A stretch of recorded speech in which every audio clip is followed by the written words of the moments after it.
Praise the Lord Jesus. ठीक है, अपने दिलों को तैयार करें, अपने हृदय को तैयार करें। आज खुदाबंद अद्भुत रीति से एक नए ढंग से आपसे बात करना चाहता है। खुदाबंद के वचन को सुनने से पहले अपने आप से ये वादा करें, खुदाबंद जब आपका वचन मेरे कानों तक होता हुआ मेरे दिल दिमाग मेरी सोच पर असर करे, तो प्रभु यीशु इस वचन को मैं भूलने ना पाऊं। प्रभु, ये वचन मेरे जीवन में अद्भुत रीति से काम करे और आपके नाम को महिमा मिले। आज का वचन मेरे मन के बहुत से सवालों का जवाब दे प्रभु यीशु, और पिता परमेश्वर आपका नाम महिमा पाए प्रभु यीशु। एक एक पर रहम और दया और कृपा वाला हाथ आप बनाए रखें प्रभु यीशु। सारा आदर आप ही को देते हुए इस विनती निवेदन प्रार्थना को विश्वास के साथ यीशु नाम में मांगते हैं, आमीन, हालेलुया। ठीक है, आज का वचन बड़ा अद्भुत वचन है, और जिस व्यक्ति के बारे में आज मैं आपसे बातचीत करना चाहता हूं, खुदा की आत्मा ने मुझे अगुवाई दी कि मैं इस व्यक्ति के बारे में आपको बताऊं।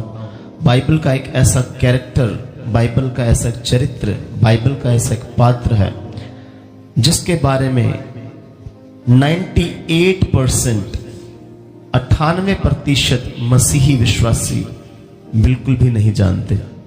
और उनके ना जानने की वजह, उनके ना जानने का कारण यह है कि पूरी बाइबल में उसका नाम ही सिर्फ 2 बार लिया गया। उसका नाम ही कितनी बार लिया गया? उस व्यक्ति का जिक्र बाइबल में सिर्फ 2 बार ही हुआ है, और बहुत कम उसके बारे में लिखा गया है। लेकिन बाइबल जब हम बड़ी गहराई से पढ़ते हैं तो एक शब्द के अंदर पूरी बाइबल का निचोड़ निकल आता है। तो अगर 2 आयतों में उसके बारे में, 2 जगहों में उसका जिक्र किया गया है, तो बड़ी गहरी बातें उसके जीवन से हम सीख सकते हैं। अक्सर हम जब बाइबल पढ़ते हैं तो किसी व्यक्ति का नाम पढ़ते हैं, उसके काम को पढ़ते हैं और आगे निकल जाते हैं। लेकिन जब परमेश्वर का आत्मा हमें वहां ठहर कर उस व्यक्ति के जीवन के बारे में सोचने के लिए विवश करता है, तो उस व्यक्ति का जीवन हमारे जीवन से बातें करता है, हम उसके जीवन से बहुत सारी बातें सीख लेते हैं। बोलो हालेलुया। एक ऐसा व्यक्ति, जिस व्यक्ति के बारे में आज हम सुनने के लिए, समझने के लिए, सीखने के लिए जा रहे हैं, उसका जीवन हमें 3 बातें सिखाता है। उसका जीवन हमें 3 बातें सिखाता है, और उसका नाम बाइबल में कितनी बार आया है? 2 बार आया है। उसका नाम 2 बार आया, लेकिन उसके जीवन से हम कितनी बातें सीखते हैं? 3 बातें सीखते हैं। और मैं पहले बता चुका हूं कि लगभग 98% लोग उस व्यक्ति के बारे में जानते ही नहीं हैं। और बहुत से विश्वासी, और यहां तक मैं विश्वास करता हूं कि बहुत सारे खुदावंद के दास भी शायद उस व्यक्ति के बारे में नहीं जानते। लेकिन बाइबल का एक अद्भुत कैरेक्टर है जिसका जीवन हमारे जीवन पर बड़ा गहरा प्रभाव डाल देता है। बोलो हालेलुया। कितने लोगों ने शमगर का नाम सुना? शमगर, ठीक है, इस व्यक्ति का नाम क्या है? शमगर। और ये शमगर का जिक्र न्यायियों की पुस्तक, उसका 3 अध्याय और उसकी 31 आयत में आप पढ़ सकते हैं, और न्यायियों की पुस्तक 5 अध्याय उसकी 6 आयत में आप पढ़ सकते हैं। 2 ही जगह इस व्यक्ति का जिक्र हुआ। न्यायियों की किताब जब आप बाइबल पढ़ते हैं, ओल्ड टेस्टामेंट, पुराना नियम जब आप पढ़ते हैं, तो उसमें एक पुस्तक का नाम है न्यायियों की पुस्तक, द बुक ऑफ जजेस। और बुक ऑफ जजेस न्यायियों की पुस्तक के 3 अध्याय और उसकी 31 आयत में लिखा है इस व्यक्ति के विषय में। न्यायियों की पुस्तक 3 अध्याय और उसकी 31 आयत। उसके बाद अनात का पुत्र शमगर हुआ। और उसके बाद अनात का पुत्र शमगर हुआ। उसने 600 पलिश्तियों पुरुषों को बैल के पैने से मार डाला। इस व्यक्ति की क्वालिटी, इस व्यक्ति का गुण ये था कि इसने बैल के पैने से 600 फिलिस्तियों दुश्मनों को मार डाला। और आगे, इस कारण वह भी इजराइल का छुड़ाने वाला हुआ। और इस कारण वो भी इजराइल का छुड़ाने वाला ठहरा। बोलो हालेलुया। 5 अध्याय की 6 आयत भी आप पढ़ लें। अनात के पुत्र शमगर के दिनों में, और अनात के पुत्र शमगर के दिनों में और याएल के दिनों में और याएल के दिनों में सड़कें सूनी पड़ी थी सड़कें सुनी रहा करती थी और बटोही पगडंडियों से चलते थे। हाँ, बटोही पगडंडियों से चला करते थे। अब इस शमगर के बारे में थोड़ा सा बताने से पहले थोड़ी सी बैकग्राउंड स्टोरी आपको बताऊं कि खुदावंद खुदा इजराइलियों को मिस्र की गुलामी से 400 साल की गुलामी से बाहर निकाल कर ले आया और खुदावंद ने मूसा नबी को उनको गुलामी से बाहर निकालने के लिए इस्तेमाल किया। फिर मूसा की मृत्यु हो गई, मूसा की डेथ हो गई। मूसा की डेथ के बाद खुदावंद ने यहोशू को चुना, उसे इस्तेमाल किया और एक समय आया यहोशू भी अपनी सेवा का काम पूरा कर गया और उसकी भी मृत्यु हो गई। यहोशू की मृत्यु के बाद इज़राइल की अगुवाई करने के लिए, इज़राइल कौम की अगुवाई करने के लिए, उन्हें लीड करने के लिए समय समय पर परमेश्वर कुछ खास लोगों पर अपना आत्मा का अभिषेक उंडेलता था, उन्हें चुनता था और वो खुदावंद की कलीसिया, खुदावंद की कौम इज़राइल की अगुवाई किया करते थे। और जो ये चुने हुए लोग थे इन्हें यहोशू के बाद न्यायी कहा गया और अंग्रेजी में पढ़ते तो जजेस।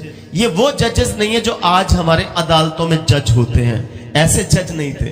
ये पवित्र आत्मा पाए हुए वे लोग थे जो कौम के काम को करने के लिए अभिषिक्त किए गए थे, इज़राइल की अगुवाई करने के लिए चुने गए थे और ये बहुत बुद्धिमान हुआ करते थे, समझदार हुआ करते थे और इन्हें हर चीज की गहराई से जानकारी हुआ करती थी। इवन विज्ञान की, आकाश के तारों की, चांद सितारों की भी बड़ी गहराई से जानकारी हुआ करती थी।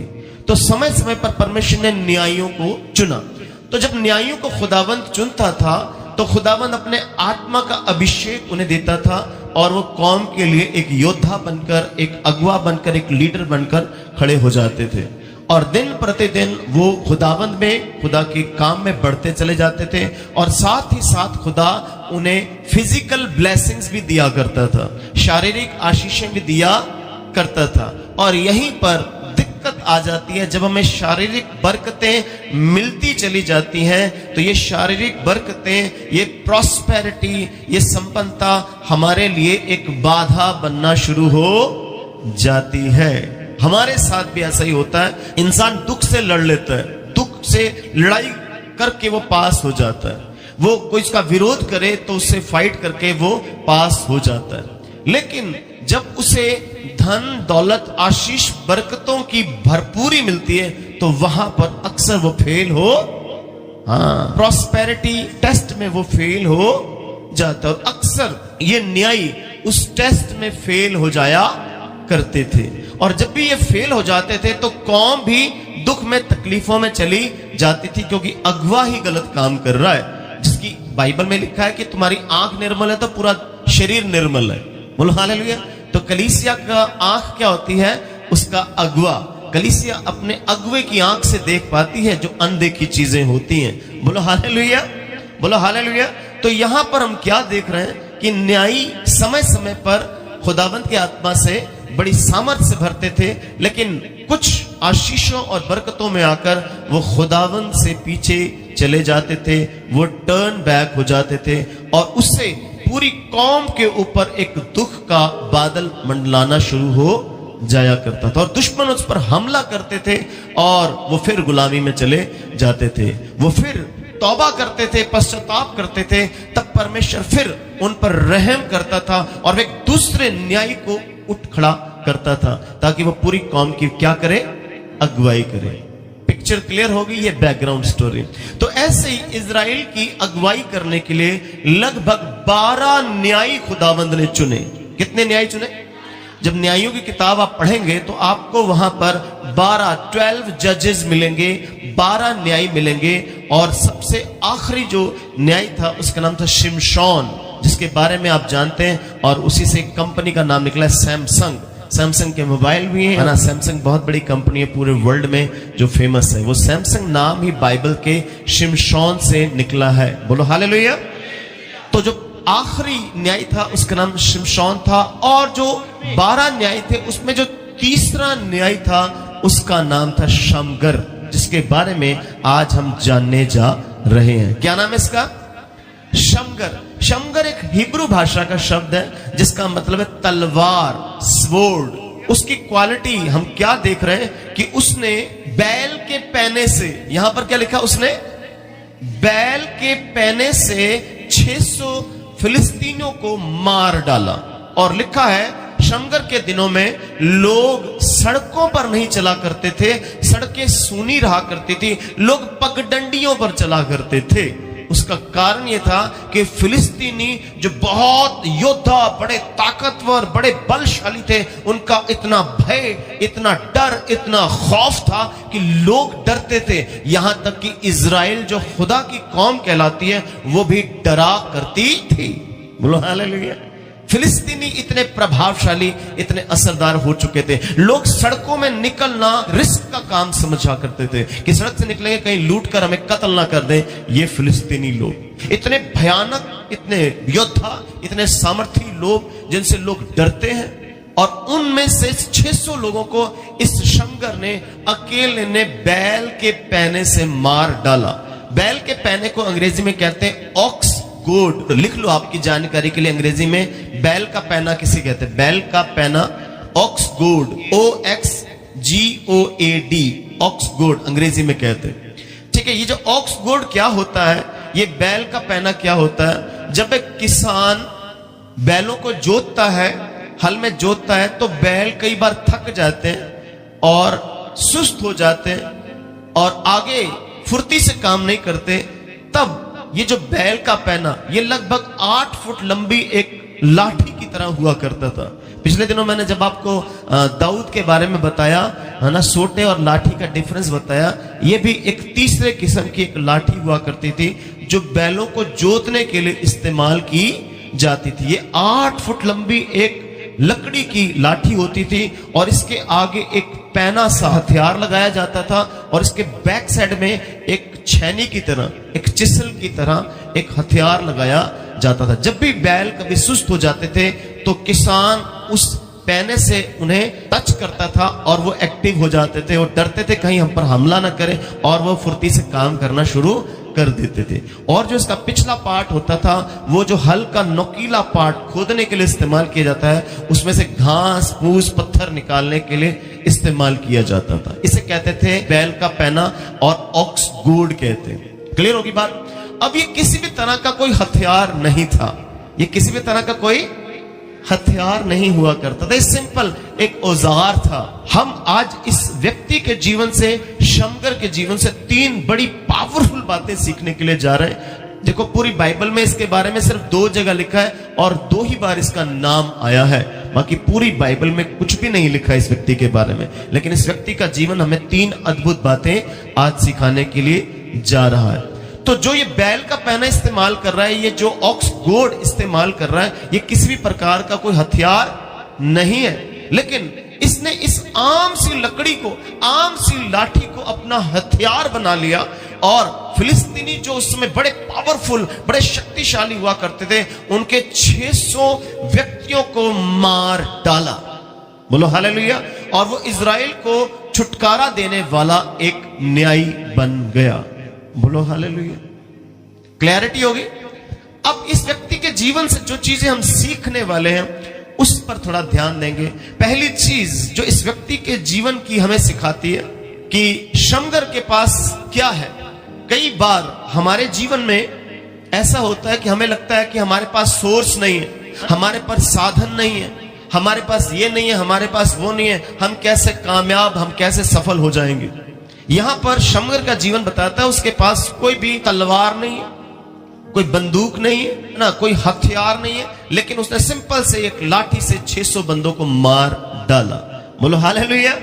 अब पहली चीज जो शमगर के जीवन से खुदावंद हमें सिखाना चाहता है कि जो कुछ आपके पास है उसे खुदा की महिमा के लिए इस्तेमाल करो। इस शमगर ने अपनी आम सी लाठी को, जिसे वो बैलों को जोतने के लिए इस्तेमाल किया करता था, उस आम चीज को खुदावंद की महिमा के लिए, उसकी कौम की रखवाली के लिए इस्तेमाल कर दिया। बोलो हालेलुया। तो पहली चीज इसके जीवन से हम क्या सीख रहे हैं कि जो कुछ आपके पास है उसी को ही खुदावंद की महिमा के लिए इस्तेमाल कर दें। एक बहुत बड़े फेमस थियोलॉजियन और पास्टर हुए हैं, उनका नाम है John Scott, SCOTT, John Scott. John Scott ने कहा कि इंसान केवल दो तरीकों से, खास तौर पर जो विश्वासी हैं, वो दो तरीके से ही किसी को महिमा दे सकते हैं। कितने तरीकों से? महिमा देने के दो तरीके हैं, या खुद को महिमा दे सकता है इंसान, या खुदावंद को महिमा दे सकता है। जॉन स्कॉट का यह कहना है कि इंसान या तो खुद को महिमा दे सकता है या खुदावंद को महिमा दे सकता है। बोलो हालेलुया। तो यहां पर हम क्या देख रहे हैं कि हम यहां पर महिमा देने की जो बात कर रहे हैं, कई बार हमारे पास कुछ साधन नहीं होते, कुछ चीजें नहीं होती, हम कहते हैं हमारे पास अच्छा घर नहीं है इसलिए हम इस्तेमाल नहीं हो रहे, हमारे पास पैसा नहीं है, धन दौलत नहीं है इसलिए हम इस्तेमाल नहीं हो रहे, हमारे पास अनुभव एक्सपीरियंस नहीं है इसलिए हम इस्तेमाल नहीं हो रहे, हमारे पास सोर्सेज नहीं है, हमारे पास सुख साधन नहीं है इसलिए हम इस्तेमाल नहीं हो रहे। लेकिन इसके पास जो था, जो कुछ था, उसने खुदावंद की महिमा के लिए इस्तेमाल कर दिया। बस आम सी चीज को उसने खुदावंद की महिमा के लिए इस्तेमाल कर दिया। तो खुदावंद यहां पर पहली बात शमगर के जीवन से मैं सिखाना चाहता कि जो कुछ आपके पास है उसे खुदावंद की महिमा के लिए इस्तेमाल करें। बोलो हालेलुया। खुदावंद की महिमा के लिए उसे इस्तेमाल करें। कई बार हम कामयाब होना चाहते हैं, हम आगे बढ़ना चाहते हैं और हम सोर्सेस ढूंढते हैं, हम स्रोत ढूंढते हैं, साधन ढूंढते हैं कि ये नहीं है, वो नहीं है, हमारे पास एजुकेशन नहीं है, पढ़ाई नहीं है, इसलिए हम कामयाब नहीं है। बाइबल तो अनपढ़ों को भी कामयाब बना चुकी है। बोलो हालेलुया। तो आपके पास कोई भी एक्सक्यूज नहीं होना चाहिए, बस जो कुछ आपके पास है उसे खुदावंद की महिमा के लिए इस्तेमाल करें। यिर्मयाह नबी जब खुदा की आत्मा से कोई भी संदेश पाया करता था, एक व्यक्ति को रखा था, उसका नाम था बारूक। यिर्मयाह नबी जो खुदावंद की आत्मा से कुछ भी बात उसकी प्रेरणा से पाता था और उसे लिखने के लिए एक व्यक्ति को रखा था जिसका नाम था बारूक। बाइबल में कई बार शास्त्री शब्द आएगा, फरीसी, सदूकी और शास्त्री। शास्त्री को अंग्रेजी में कहते हैं स्क्राइब। स्क्राइब वो लोग होते थे जिन्हें खुदावंद के दास, उनके प्रॉफिट, उनके नबी, जब पवित्र आत्मा से कोई चीज उन्हें मिलती थी तो वो जब बोलते थे तो वो उनकी बात सुनकर उसको लिख दिया करते थे, उसका रिकॉर्ड बना लिया करते थे। रिकॉर्ड बनाने वाले व्यक्ति को शास्त्री कहा जाता था। तो यिर्मयाह का एक शास्त्री हुआ करता था जिसका नाम क्या था? क्या? बारूद नहीं, बारूक। ये बारूक देखो यिर्मयाह का शास्त्री है, यिर्मयाह की संगति में रहता है, लेकिन अक्सर इसके जीवन में निराशा की बातें, नेगेटिव बातें, उदास करने वाली बातें, परेशान करने वाली बातें। हम खुदा के दासों की संगति में भी रहते हैं, लेकिन जब भी हम मिलते हैं हमारी बातें नेगेटिव नेगेटिव। सर जी ए हो गया, सर जी ओ हो गया, सर जी इतना हो गया, सर जी उतना हो गया। ये बारूक का स्वभाव भी ऐसा ही था और बारूक खुद को महिमा देना चाहता था, खुद कामयाब होना चाहता था। मैंने अभी बताया जॉन स्कॉट ने कहा कि या तो इंसान खुद को महिमा दे सकता है या परमेश्वर को। तो बारूक किसको महिमा देना चाहता? बारूक खुद कामयाब होना चाहता था, अपनी बुद्धि, अपनी समझ, अपनी अक्ल से कामयाब होना चाहता था। और आज बहुत सारे लोग अपनी बुद्धि, अपनी समझ से कामयाब, सफल, सक्सेस पाना चाहते हैं। यिर्मयाह 45 अध्याय जरा पढ़ लें। यिर्मयाह 45 की 3 और 5 आयत। हे बारूक, तूने कहा हाय मुझ पर। ठीक है, बारूक रोता ही रहता था। देखो खुदावंत की आत्मा पाया हुआ अभिषिक्त दास जिसकी संगति में वो रह रहा है, इसे नेगेटिव नहीं होना चाहिए था इसे, लेकिन क्या नेगेटिव है। और खुदावंत के आत्मा ने यिर्मयाह को कहा कि बारूक को थोड़ा समझा दे। और यिर्मयाह उसे क्या कह रहा है? हे बारूक, तूने कहा हाय मुझ पर। हाय मुझ पर। बारूक रोता है, हाय मुझ पर, क्योंकि यहोवा ने मुझे दुख पर दुख दिया। खुदा मैनू दुख ते दुख दई जांदा। खुदा ने मुझे दुख पर दुख दिए, तकलीफों पर तकलीफें दी, परेशानियों पर परेशानी दी है। और आगे, मैं कराहते कराहते थक गया। मैं कराहते कराहते थक गया हूं। मैं हौके मारदा मारदा थक गया, चीका मारते मारते थक गया। मैं थक चुका, मैं थक चुका हूं। मुझे कुछ चैन नहीं मिलता। मुझे कुछ भी चैन नहीं मिलता। यिर्मयाह उसका 45 अध्याय और उसकी 3 और 5 आयत की हम बात कर रहे हैं। तो 3 आयत में लिखा है कि खुदावंद ने यिर्मयाह नबी को कहा, बारूक को समझा दे कि तू हाय तौबा मत मचाया कर। तू कहता है कि यहोवा ने मुझे दुख पर दुख, दुख पर दुख दिया है। मैं कराते कराते थक गया हूं। हमारे जीवन में भी ऐसा होता है, हम रोते रहते हैं, मेहनत कर करके थक गए, दुआ कर करके थक गए, संगति करते करते थक गए, पास्टर की बातें सुनते सुनते थक गए, चर्च बदलते बदलते थक गए, पास्टर बदलते बदलते थक गए, है ना, रोते ही रहेंगे, पर हमारे जीवन में कोई फर्क आया नहीं। लेकिन यिर्मयाह 5 आयत में क्या कहता है? इसलिए सुन। अब यिर्मयाह कहता है इसलिए सुन बारूक, क्या तू अपने लिए बढ़ाई खोज रहा है? हाँ, खुद ही सक्सेस पाना चाहता है, अपनी महिमा करना चाहता है, अपने आप को ग्लोरीफाई करना चाहता है, तो ऐसा मत कर। आज खुदावंद का संदेश है कि अपने आप को ग्लोरीफाई मत करें, अपने आप को महिमा मत दे। खुदावंद ने आदम को खुदावंद की महिमा करने के लिए रचा था, अपनी महिमा के लिए रचा नहीं था। और ज्यादातर इंसान की आज तकलीफ, उसकी परेशानी यही है, वो खुद को ग्लोरीफाई करते हुए नाश हो चला जाता है, नाश हो जाता है। आगे क्या लिखा है? इसलिए सुन, इसलिए सुन, तू अपने लिए बढ़ाई क्यों खोज तू रहा अपने है? लिए बढ़ाई क्यों खोज रहा है? उसे मत खोज, मत खोज। डोंट सीक योर ग्लोरिफिकेशन, अपनी महिमा मत खोज। ठीक है, आगे। क्योंकि यहोवा की ये वाणी है, यहोवा की ये वाणी है कि मैं सारे मनुष्यों पर विपत्ति डालूंगा। मैं सब मनुष्यों पर विपत्ति डालूंगा, ऐसा संकट, ऐसा क्लेश, ऐसी परेशानी ले आऊंगा। परंतु जहाँ कहीं तू जाएगा, लेकिन जहां कहीं तू जाएगा, वहां मैं तेरा प्राण बचाकर तुझे जीवित रखूंगा। वहां मैं तेरा प्राण बचाकर तुझे जीवित रखूंगा।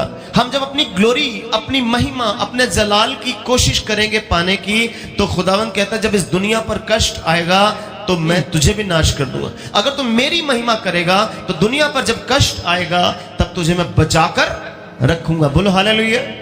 अब ये एक साइड हो गया खुद को ग्लोरीफाई करना, खुद को महिमा देना। दूसरा, पहला कुरिन्थियों 10 की 31 आयत में हम पढ़ते हैं, वहां पर पौलुस प्रेरित जो है, अपोस्टल पॉल, वो कुरिन्थियों की कलीसिया को क्या कहता है?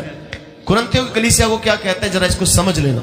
इसलिए तुम चाहे खाओ, चाहे पियो, चाहे जो कुछ भी करो, सब कुछ परमेश्वर की महिमा के लिए, सब कुछ परमेश्वर की महिमा के लिए करो। हालेलुया।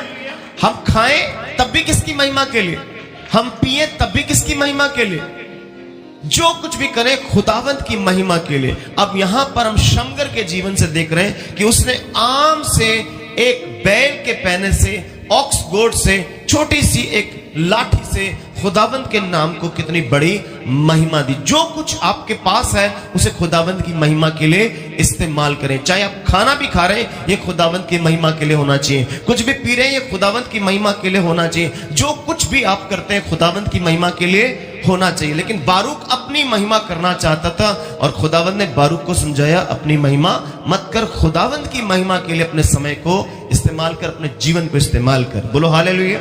हम यहां पर देख रहे हैं कि जो कुछ आपके पास है खुदावंत उसको ही अद्भुत रीति से इस्तेमाल करना चाहता है। जो कुछ आपके पास है। कई बार हमें लगता है कि हमारी उम्र ज्यादा हो गई, हम बूढ़े हो चुके हैं, अब शायद खुदा के लिए हम इस्तेमाल नहीं हो सकते।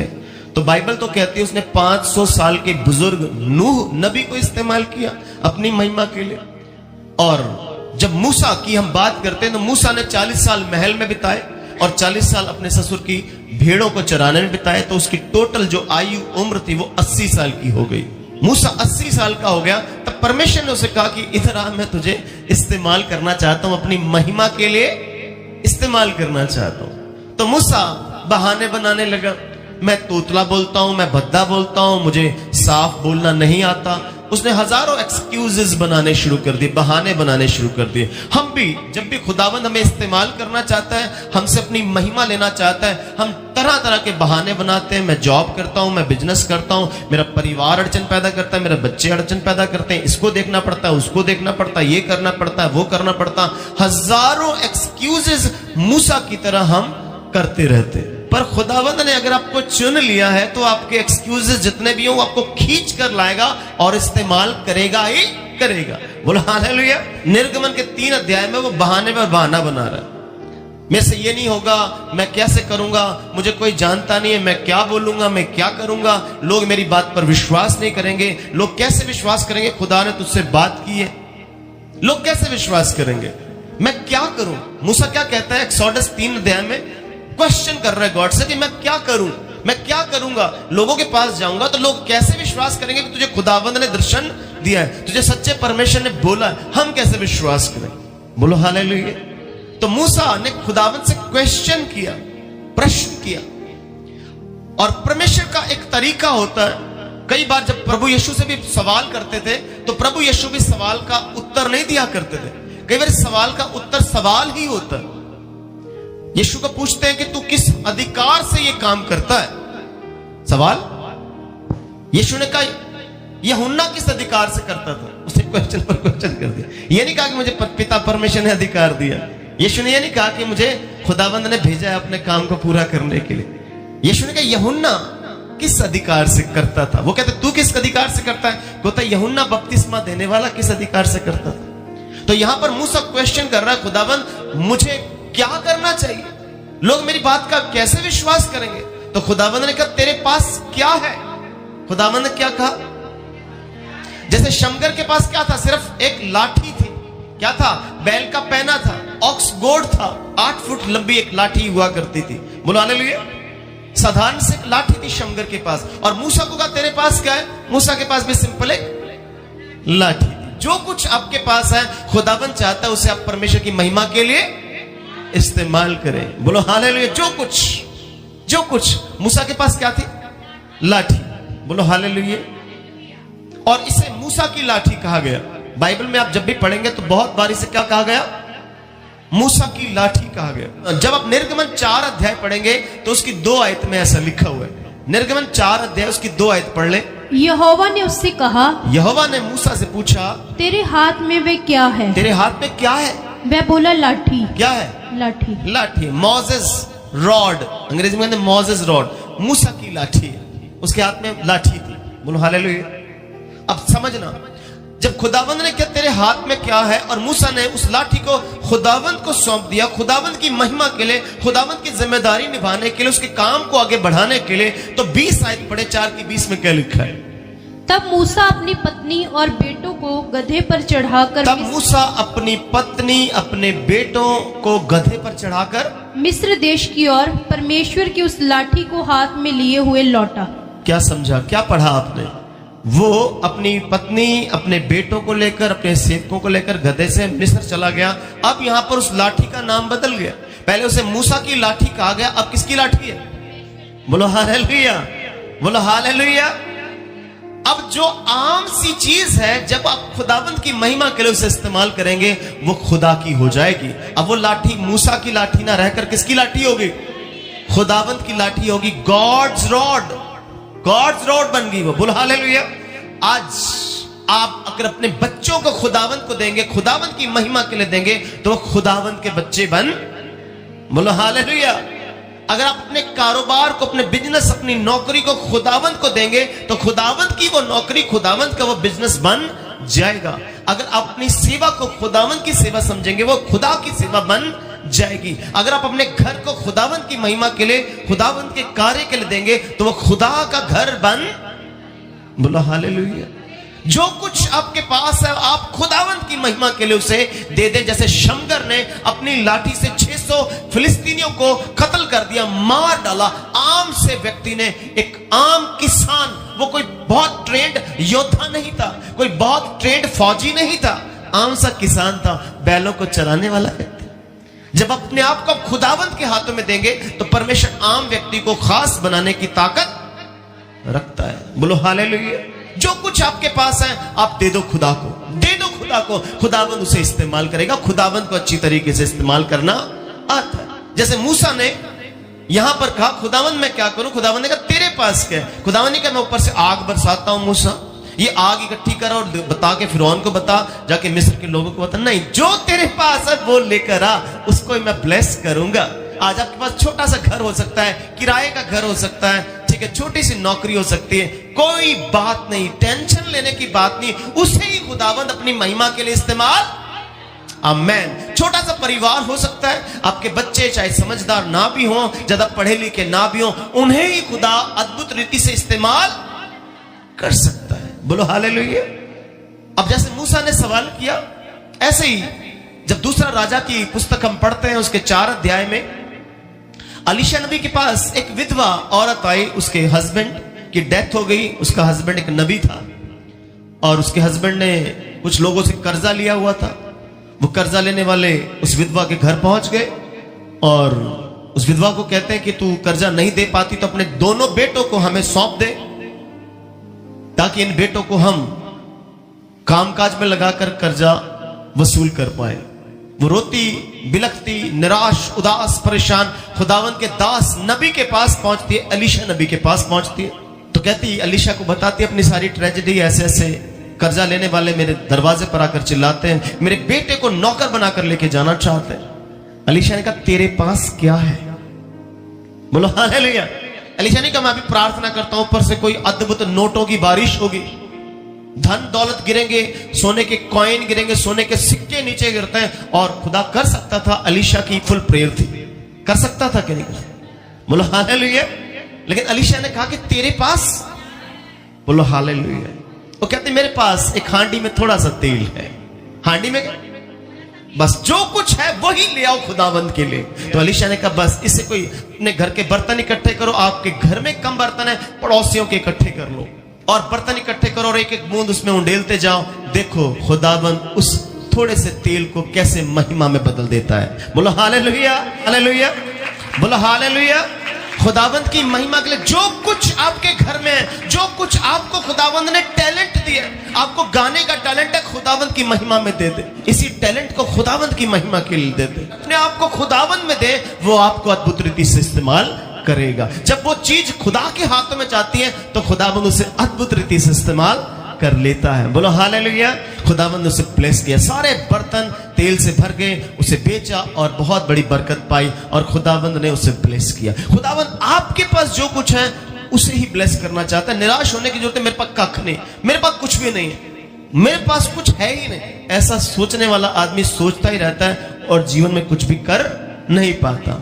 और बाइबल इस तरह की हजारों कहानियों से भरी पड़ी है। दाऊद की बात करें तो 13 साल का एक छोटा सा नौजवान और इतने लंबे कद का गोलियत, जो फिलिस्तीनी सेना का एक बहुत बड़ा योद्धा था, पूरे इजरायली कौम उसे घबरा रही थी, यहाँ की राजा शाऊल भी डर रहा था।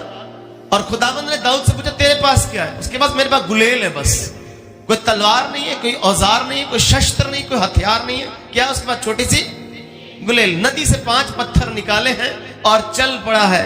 जो कुछ था उसे ही परमेश्वर की महिमा के लिए इस्तेमाल करने, जो कुछ आपके पास है उसे ही खुदावंद की महिमा के लिए इस्तेमाल करें। खुदा आपके जीवन में अद्भुत काम करने जा रहा है। बोलो हालेलुया, बोलो हालेलुया। दाऊद के पास सिर्फ 5 पत्थर और एक छोटी सी गुलेल है और 5 पत्थर खुदावंद ने इस्तेमाल होने हैं। बस एक ही पत्थर निकाला और गुलेल में डाला, घुमा कर गया और माथे पर गोलियत के लगा और वो पत्थर उसके माथे पे धंस गया। बोलो हालेलुया। और वो गिरा, दाऊद गर्दन काट के लेकर गया उसकी। बोलो हालेलुया, बोलो हालेलुया। इतनी बड़ी पावर को आप अपने कदमों में ला सकते हैं अगर आप अपने आप को खुदाबंद की महिमा में दे देंगे। छोटी सी उम्र का दाऊद इतने बड़े गुलियत को प्रस्त कर गया। बोलो हालेलुया। ये कब हो सकता है? जब आप अपने आप को खुदावंद के हाथों में देंगे। ये शमगर के जीवन से सीख रहे हैं। सिर्फ 2 ही बार नाम आया है, कुछ ज्यादा डिटेल नहीं है इसके जीवन की, लेकिन इसके जीवन की ये बात भी सिखाती है कि अपने आप को खुदावंद की महिमा के लिए दे दो। जो कुछ आपके पास है खुदावंद की महिमा के लिए दे दो। बोलो हालेलुया, बोलो हालेलुया। 2 मछली और 5 रोटी की कहानी आपने बड़ी अच्छी तरीके से सुनी होगी। बाइबल में 4 सुसमाचार हैं, मत्ती, मरकुस, लूका, यूहन्ना। चारों सुसमाचारों में इस 2 मछली और 5 रोटी की कहानी यीशु के इस अद्भुत काम की चर्चा को बताती है। चारों सुसमाचार में लिखा है, चारों सुसमाचार में लिखा है ये 2 मछली और 5 रोटी की कहानी। यीशु ने कहा, मैं देख रहा हूं 3 दिन से मेरे पीछे आ रहे हैं, अपने चेलों कहेंगे खाने पीने का इंतजाम करो। कहते इतने लोगों का इंतजाम हम कैसे करेंगे? यीशु ने कहा, जो कुछ तुम्हारे पास है ले आओ मेरे पास। जो कुछ तुम्हारे पास है। नहीं, खुदा ने कहा मैं ऊपर से आकाश से पिता से करता हूं बात। और यीशु पिता से बात करते तो पुराने नियम में अगर मन्ना बरस सकता था तो इन 5000 लोगों के लिए भी मन्ना बरस सकता था क्या? पर खुदाबंद ने कहा जो कुछ तुम्हारे पास है उसे खुदाबंद की महिमा के लिए ले आओ। बोलो हालेलुया। एक छोटा सा बच्चा, वहां पर भी छोटा सा बच्चा, उसके पास 2 मछलियां, कितनी? 5 रोटियां और 2 मछलियां लेकर उसने देखो सारी भीड़ के पास खाना खत्म हो गया, लेकिन इस बच्चे के पास अभी भी कुछ बकाया पड़ा है, 2 मछलियां और 5 रोटियां। यीशु ने कहा मेरे पास ले आओ। जब उन 2 मछली और 5 रोटियों को यीशु के पास लाया गया तो यीशु ने उसे ब्लेस किया, अद्भुत रीति से ब्लेसिंग दी। यीशु मसीह ने उसे ब्लेस करते हुए हजारों लोगों की भूख को तृप्त किया और 12 टोकरे भरकर बकाया बच गए। बोलो हालेलुया। तो जो कुछ आपके पास है, जैसे हैं आप, खुदावंत की महिमा के लिए उसे दे दें। जो कुछ भी आपके पास है, थोड़ा ज्ञान है, थोड़ा ज्ञान दे दो, थोड़ी एफर्ट, थोड़ा थोड़ा करते खुदावंत से उसे अद्भुत रीति से इस्तेमाल करेगा। एक बूंद से समुद्र बनाने की ताकत रखता है वो खुदावंत। बोलो हालेलुया। एक आम किसान बैलों को जोत रहा है और 600 बड़े बड़े ताकतवर योद्धा अटैक करने आ गए उसकी कौम पर। एक आम सा शमगर, एक किसान है, कैसे उसने अपने आप को खुदावंत की महिमा के लिए दे दिया।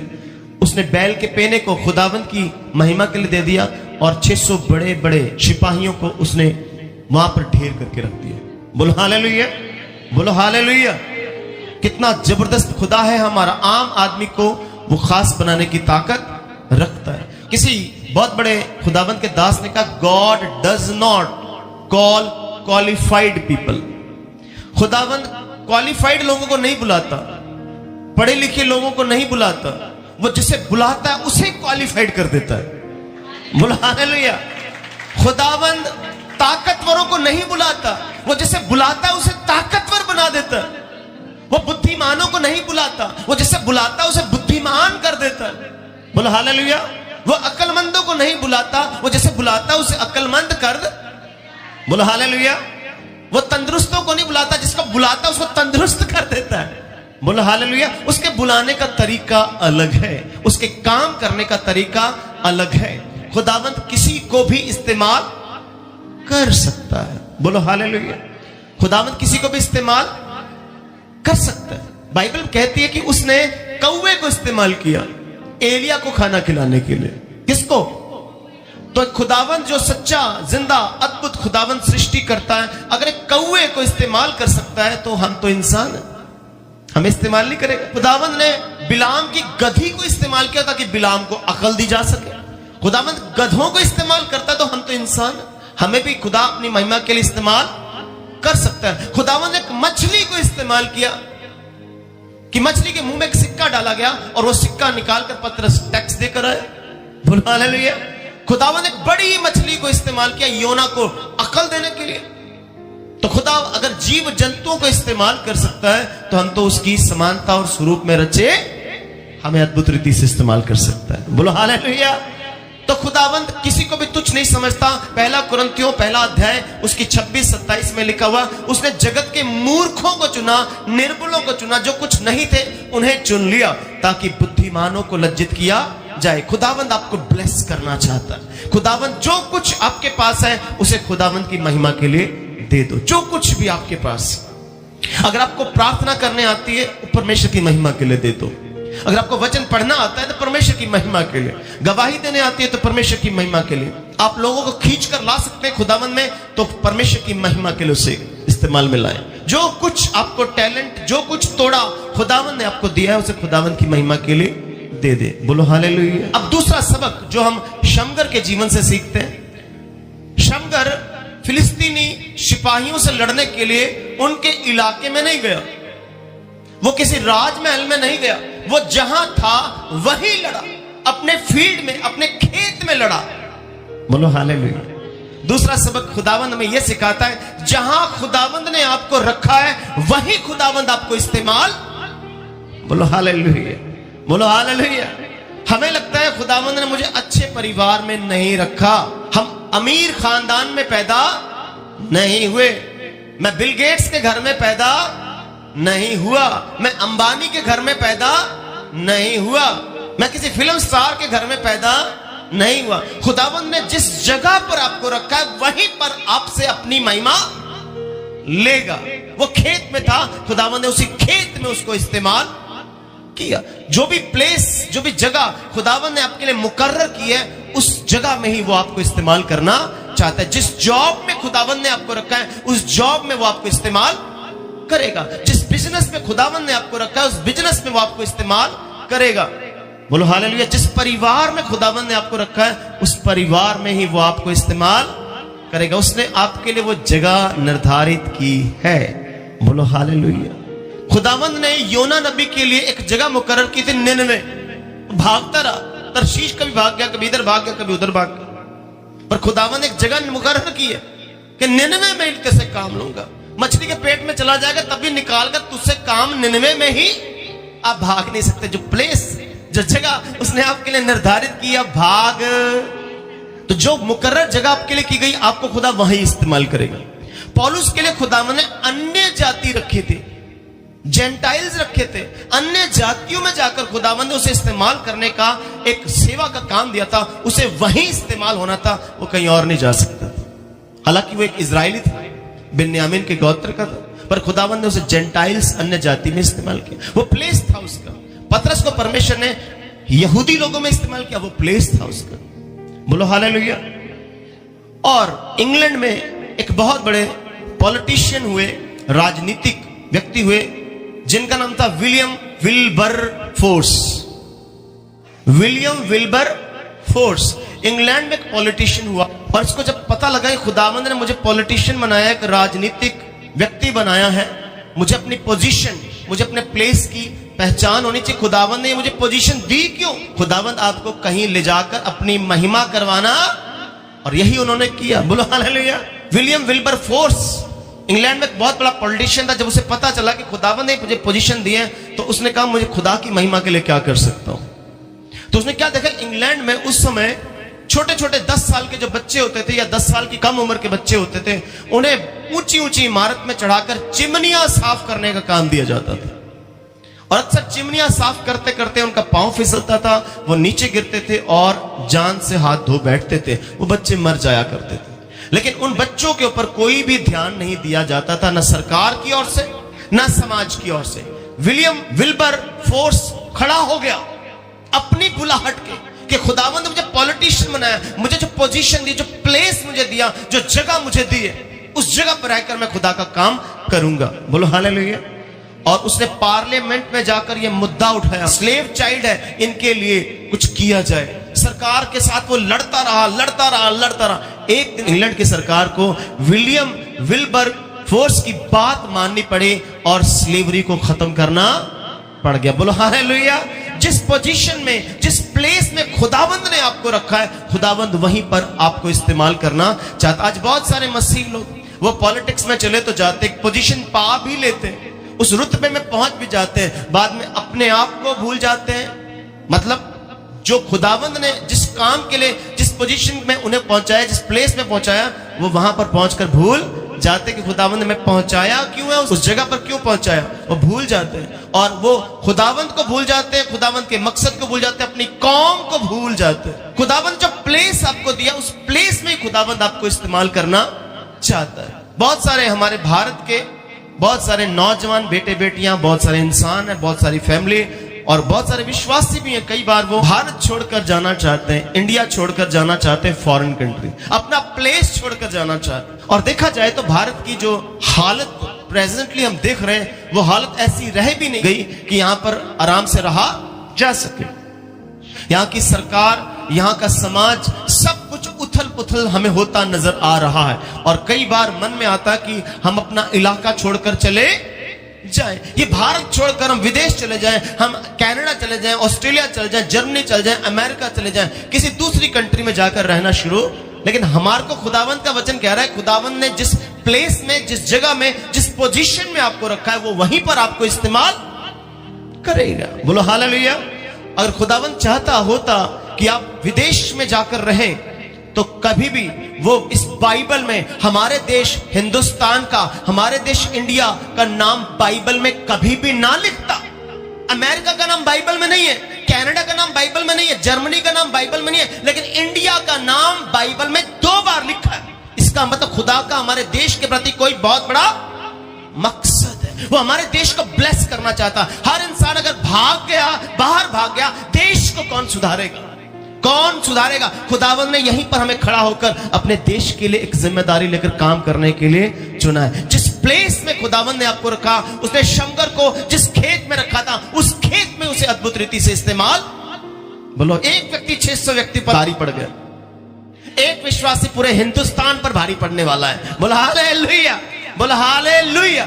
खुदावंद आपको अद्भुत रीति से इस्तेमाल करना चाहता है। जाने की मत सोचे, मत सोचे। इस देश को आपकी जरूरत है, यीशु को आपकी जरूरत है। एस्तर की किताब उसका पहला अध्याय, उसकी पहली आयत में हिंदुस्तान शब्द आया है, इंडिया शब्द आया है। एस्तर उसकी 8 अध्याय की 9 आयत में भी 2 बार हिंदुस्तान शब्द आया। खुदावंद के प्लान में हिंदुस्तान है, इंडिया है, और हम इंडिया की वैल्यू नहीं समझ रहे। अगर इंडिया खुदावंद की योजना में ना होता तो यीशु के 12 चेलों में से एक चेला थोमा कभी भारत में आता ही। बोलो हालेलुया। थोमा इंडिया आया और इंडिया में आकर उसने यीशु के नाम को बुलंद किया और अद्भुत रीति से खुदावंद के वचन को फैलाया, और उसकी बदौलत आज हम यीशु को जान पाए हैं। हमारे देश के लिए खुदावंद की अद्भुत योजना है। जिस जगह में खुदावंद ने आपको रखा है, जिस परिवार में आपको खुदावंद ने रखा है, जिस जॉब में खुदावंद ने आपको रखा है, जिस हालत में खुदावंद ने आपको रखा, खुदा उसमें ही आपको अपनी महिमा के लिए इस्तेमाल करना। डोंट लीव योर प्लेस जब तक खुदा आपको ना बताए। देखो, बाइबल में तो लिखा है, इसको समझ लेना, कि जब पवित्र आत्मा तुम पर आएगा तुम सामर्थ पाओगे और तुम यरूशलेम से शुरू करोगे, फिर यहूदिया, फिर सामरिया, फिर दुनिया के छोर छोर तक खुदावंद आपको इस्तेमाल करेगा। वो खुदावंद आपको दुनिया के कोने कोने तक लेके जाना चाहता है, लेकिन शुरुआत वो यरूशलेम से करेगा।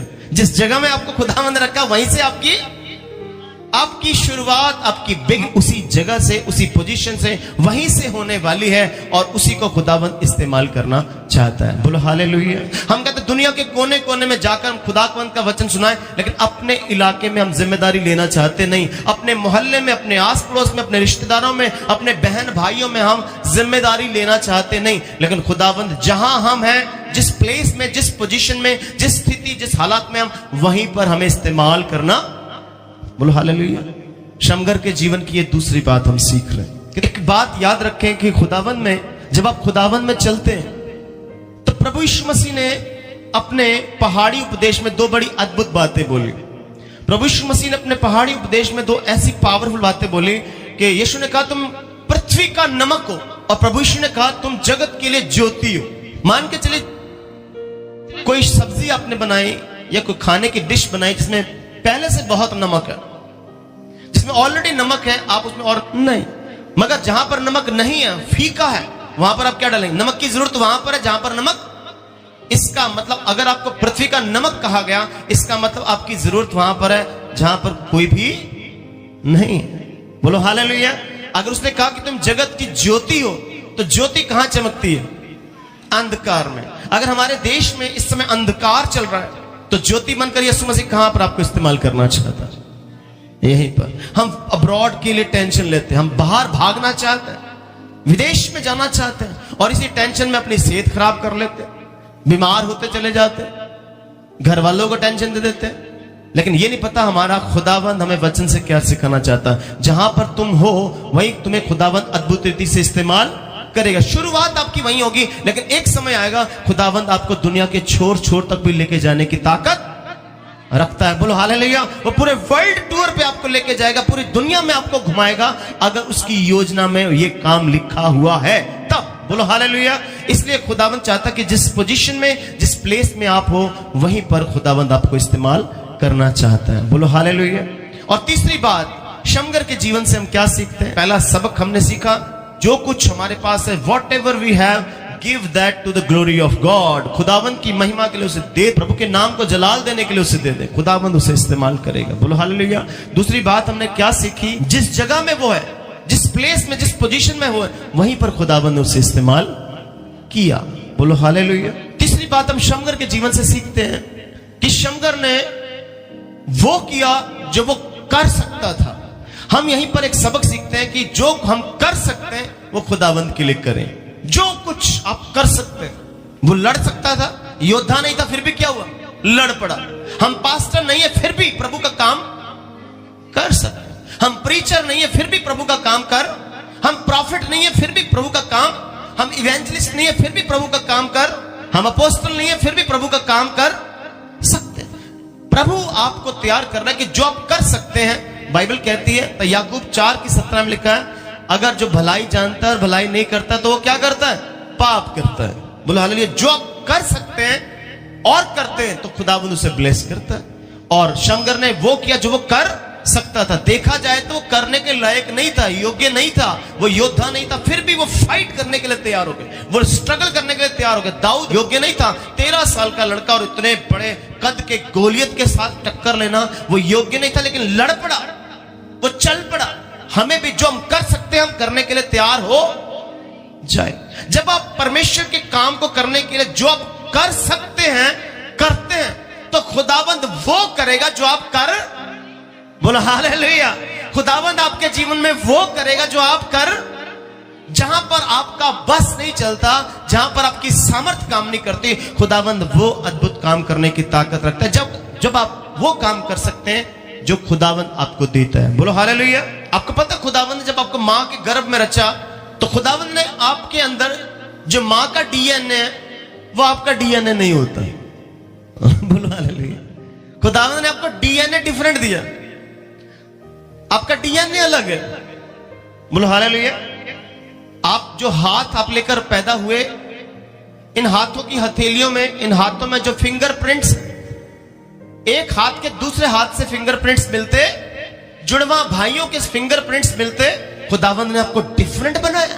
खुदावंद ने आपको कॉपी पेस्ट नहीं बनाया, फोटोस्टैट नहीं बनाया। आपको डुप्लीकेट होने की जरूरत नहीं, किसी की कॉपी करने की जरूरत नहीं। खुदावंद ने आपको क्लोन नहीं बनाया। खुदावंद आपको एक स्पेशल, खास, यूनिक पर्सनालिटी बनाकर इस धरती पे लेकर आया। आपको खुदावंद अद्भुत रीति से इस्तेमाल करना चाहता है ताकि जो कुछ आप कर सकते हो वो करो। शमगर ने क्या किया? जो वो कर सकता था उसने किया। आपका जो कुछ आपके पास है आप उसे करें। खुदावंद आपको इस्तेमाल करना चाहता है। बोलो हालेलुया। आपके फिंगरप्रिंट्स मैच नहीं करते, आपकी आंखों का रेटिना ये मैच नहीं करता है। आपकी आंखों का और दूसरे व्यक्ति की आंखों का रेटिना कभी मैच। खुदावंद ने आपको डिफरेंट बनाया है। क्यों बनाया? इसका मतलब वो आपसे अपनी महिमा लेना चाहता, अपना काम लेना चाहता है। लेकिन हम यहां पर निराश, उदास, परेशान, हम एक ही बात का रोना लेके बैठते हैं। हमारे पास सोर्स नहीं है, हमारे पास साधन नहीं है, हमारे पास धन नहीं है, हमारे पास अनुभव, हमारे पास एक्सपीरियंस नहीं है, हमारे साथ लोग नहीं है, हम अकेले हैं, लोग मेरे साथ चलते नहीं है। यहां पर शमगर के साथ कितने लोग चले? He was alone, वो टोटल अकेला था। बोलो हालेलुया। अकेला बंदा लड़ पड़ा 600 बंदों के साथ और मार गिराया सबको। बोलो हालेलुया। हम कई बार बहाना बनाते, मैं कल्ला ऐस करके दुआ च नहीं आता, मैं कल्ली है जी ऐस करके बाइबल नहीं पढ़ती, मैं कल्ली ऐस करके वचन से नहान नहीं जानती। उल्टे काम अकेले कर लेते। खुदावंद का काम करना है तो वो काम नहीं होगा हमसे। बोलो हालेलुया। खुदावंद ने आपको डिफरेंट बनाया, अलग बनाया। और दाऊद कहता है भजन संहिता 139 में, जब मैं मां के गर्भ में था तुझे भयानक रीति से तूने मुझे रचा, अद्भुत रीति से तूने मेरे हड्डियों को मां के गर्भ में रच दिया है। बोलो हालेलुया। खुदावंद की योजना है आपके लिए, आपके परिवार के लिए। आपके पास जो कुछ है वो खुदावंद की महिमा के लिए दे दे। बोलो हालेलुया। खुदावंद की योजना, खुदावंद किसी को भी इस्तेमाल कर सकता है। जो कुछ बाइबल में, मूसा एक मर्डरर था। क्या था? मर्डरर को खुदावंद ने डिलीवरर बना दिया। एक कातिल को खुदावंद ने प्रॉफिट बना दिया, छुड़ाने वाला बना दिया। बोलो हालेलुया।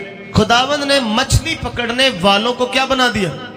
डिसाइपल बना लिया, चेला बना दिया, दुनिया हिलाने वाला बना दिया। आम से फिशरमैन, उनको खुदावंद ने अद्भुत रीति से इस्तेमाल किया। आम सा कारपेंटर, लोगों की टेबल, कुर्सियां, मेज बनाने वाला, उसको खुदावंद ने मैशियाह बना दिया, मसीहा बना दिया, दुनिया का उद्धार करता बना दिया। बोलो हालेलुया। बोला हालेलुया। एक कारपेंटर को खुदावंद ने मसीहा बनाकर दुनिया का उद्धार करता बनाकर खड़ा कर दिया। वो एक सिंपल परिवार में पैदा हुआ, गरीब सी फैमिली में पैदा होगा, मरियम और यूसुफ के घर में पैदा होगा। वहीं पर उस प्लेस में खुदावंद, खुदा पिता परमेश्वर ने यीशु को अद्भुत रीति से इस्तेमाल किया। बोलो हालेलुया। बोलो हालेलुया। तो हमने शमगर के जीवन से कितनी बातों को सीखा? कौन कौन सी? पहली बात यह सीखी कि शमगर ने क्या किया? जो कुछ था वो परमेश्वर की महिमा के लिए दे दिया। हमारे पास जो कुछ है, जो कुछ आपके पास है वो खुदावंद की महिमा के लिए दे दे। बोलो हालेलुया। और जिस प्लेस में शमगर था उसी जगह पर खुदावंद ने उसे इस्तेमाल किया। जिस पोजीशन में था उसे खुदावंद, उसने ये नहीं कहा कि मैं जी किसान हूं, पहले मैं योद्धा बन के आता हूं, मैं ट्रेनिंग लेकर आता हूं। नहीं, जिस पोजीशन में, जिस स्थान में खुदावंद ने उसे रखा, वहीं पर उसने अपने आप को खुदावंद की महिमा के लिए दे दिया। बोलो हालेलुया। और आपको भी खुदावंद उसी प्लेस में, उसी परिवार में, उसी कारोबार में, उसी बिजनेस में, उसी सेवकाई में, उसी हिस्से में इस्तेमाल करके अपनी महिमा लेना चाहता है। और तीसरा, शमगर ने वो काम किया जो वो कर सकता था। बोलो हालेलुया। आप भी जो कुछ आप कर सकते हो खुदा के लिए करो, तब खुदा आपके लिए वो करेगा जो आप कभी भी कर नहीं सकते। अद्भुत काम करेगा और खुदावंद आपको इस्तेमाल करना चाहता। आइए इन वचनों के साथ अपने सिरों को झुकाएं, खुदावंद का अनुग्रह मांगे। शमगर के जीवन की 3 बातों ने हमारे मन के बहुत से सवालों के उत्तर आज हमें दिए हैं। कई बार हम सोचते हैं हमारे पास सोर्सेज नहीं है, शायद इसलिए हम कामयाब नहीं है। कई बार हम सोचते हैं हमारे पास धन दौलत नहीं है, इसलिए हम कामयाब नहीं है। लेकिन बाइबल के बहुत से हिस्सों से हमने बहुत सी बातें सीखी हैं। Without source God can make you successful person. बिना साधन के खुदावंद एक आपको कामयाब इंसान बनाने की ताकत रखता है। उसने मूसा को इस्तेमाल किया है, उसने योना को इस्तेमाल किया, उसने दाऊद को इस्तेमाल किया। सचमुच वो आपको भी आज इस्तेमाल करना चाहता है। वो आपके परिवार को इस्तेमाल करना चाहता है, आपके बच्चों को इस्तेमाल करना चाहता है। जो कुछ आपके पास है खुदावंद की महिमा के लिए दे दे। अगर आपका घर खुदावंद ने दिया, चाहे वो किराए का है, खुदावंद की महिमा के लिए दे दे। अपना घर है तो खुदावंद की महिमा के लिए दे दे। उसका वचन कहता है तुम अपने नहीं हो, खुदावंद के लहू से मोल लिए गए हो। इसलिए खुदावंद चाहता है इस जिस्म से, इस शरीर से हम उसके नाम की महिमा करें, उसके नाम को ग्लोरीफाई करें, उसके नाम को जलाल दें। शरीर को खुदावंद की महिमा के लिए दे, अपना मन दे सकते हैं, अपने मन को खुदावंद की महिमा के लिए दे, अपनी बुद्धि अपनी अकल को खुदावंद की महिमा के लिए दे। जो भी तोड़ा, जो भी गुण, जो भी टैलेंट खुदावंद ने आपको दिया है, खुदावंद की महिमा के लिए दे। खुदावंद उस तोड़े को ही अद्भुत रीति से इस्तेमाल करना चाहता है। वो मिरेकल करना चाहता है, वो अद्भुत चिन्ह चमत्कार करना चाहता है। उसने मूसा की आम सी लाठी से एक अद्भुत चिन्ह चमत्कार किया। उसने दाऊद के एक छोटी सी गुलेल से अद्भुत चिन्ह चमत्कार किया। उसने उस अलीशा के समय की विधवा के जीवन में थोड़े से तेल से अद्भुत काम किया। 2 मछली और 5 रोटियों से अद्भुत काम किया। खुदावंद आपको, आपके परिवार को और जो कुछ चीजें आपसे जुड़ी हैं उन्हें इस्तेमाल करना चाहता है। निराश ना होए, उदास ना हो, परेशान ना हो, बस खुदावंद में विश्वास करें, खुदावंद के वचनों को अपने जीवन में लाएं और जिस जगह पर, जिस प्लेस में, जिस पोजीशन में, जिस रुतबे में खुदावंद ने आपको रखा है, उस रुतबे पर आकर खुदावंद की महिमा करें। Praise the Lord, hallelujah. William Wilbur force की कहानी को हमने सुना। सचमुच खुदावंद ने उन्हें इस्तेमाल किया। और जब इतिहास पढ़ते हैं तो रॉबर्ट रीक नाम का एक बहुत बड़ा खुदावंद का दास, खुदावंद का एक सेवक हुआ।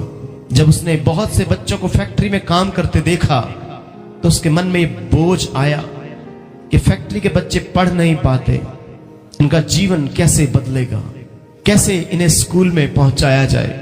बिना स्कूल के, बिना टीचर के, बिना पैसों के, कोई स्रोत नहीं था रॉबर्ट रीक के पास। इंग्लैंड के इस खुदावंद के दास ने संडे स्कूल शुरू किया। संडे स्कूल में टीचर उसे चर्च से मिल गए फ्री ऑफ कॉस्ट, बिना तनख्वाह के, और संडे स्कूल को शुरू किया। चर्च स्कूल की तरह मिल गया, किसी बिल्डिंग की जरूरत नहीं पड़ी। विदाउट सोर्स रॉबर्ट रीक ने संडे स्कूल को पूरे वर्ल्ड में प्रचलित कर दिया। आपके पास सोर्स हो या ना हो, जब अपने आप को खुदावंद की महिमा के लिए रॉबर्ट रिक की तरह देंगे तो सचमुच आप खुदावंद के नाम को महिमा देंगे। शमगर के जीवन से हमने सीखा कि आम से व्यक्ति को खुदावंद ने इस्तेमाल किया, वो आपको भी इस्तेमाल करना चाहता है। Praise the Lord, hallelujah, hallelujah, praise the Lord, hallelujah, hallelujah. अपने आप को खुदावंद के हाथों में दें और खुदावंद को कहें, खुदावंद में इस्तेमाल होना चाहता हूं, मैं अपने आप को देना चाहता हूं पिता, आपकी महिमा के लिए पिता। शैतान मेरे जीवन में पिता रुकावटें ना डाले पिता, अगर रुकावटें आए तो पिता मैं आपकी सामर्थ से उसे पार कर पाऊं पिता परमेश्वर। मैं ना घबराऊं, दाऊद की तरह ना घबराऊं, गोलियत को देख के, बड़ी बड़ी प्रॉब्लम को देखकर ना घबराऊं पिता, बस यही विश्वास करूं कि आप मेरे साथ है पिता, आप मुझे अपनी महिमा के लिए इस्तेमाल करना चाहते हैं पिता। इस चर्च के लिए हम प्रार्थना करते हैं पिता, इस इस वचन के सुनने वाले हर एक व्यक्ति के लिए प्रार्थना करते हैं प्रभु, एक एक के जीवन में आप काम करें प्रभु यीशु मसीह। हर एक व्यक्ति पिता अपने आप को, अपनी चीजों को, अपने सुख साधनों को आपकी महिमा के लिए दे पिता, और जिस स्थान में, जिस प्लेस में वो विद्यमान है पिता, वहीं रहकर आप उसे इस्तेमाल करें पिता, और जो कुछ वो कर सकता है उसे करने की ताकत आप उसे दे पिता परमेश्वर, ताकि शमगर का जीवन हमारे जीवन को बदले पिता। एक लाइफ चेंजिंग वचन आज हमने सीखा है प्रभु, अपने जीवन को बदलने के लिए प्रभु आप अपने अनुग्रह की बारिश हम पर उंडेले, अपने पवित्र आत्मा की अगुवाई हमें दे पिता। इस सारी कलीसिया को आपके लहू में कवर करते हैं पिता, अपनी आमद के लिए आप इन्हें तैयार करें। ये आपकी आमद का समय है पिता, और आपका वचन हमें दिन प्रतिदिन तैयार कर रहा है प्रभु। सारा आदर आपको देते हुए, सारी महिमा आप ही को देते हुए, सारा जलाल आप ही को देते हुए, इस विनती निवेदन प्रार्थना को विश्वास के साथ यीशु मसीह के जिंदा नाम में मांगते हैं, आमीन आमीन आमीन। God bless you. जोरदार तालियां खुदावंद खुदा के लिए।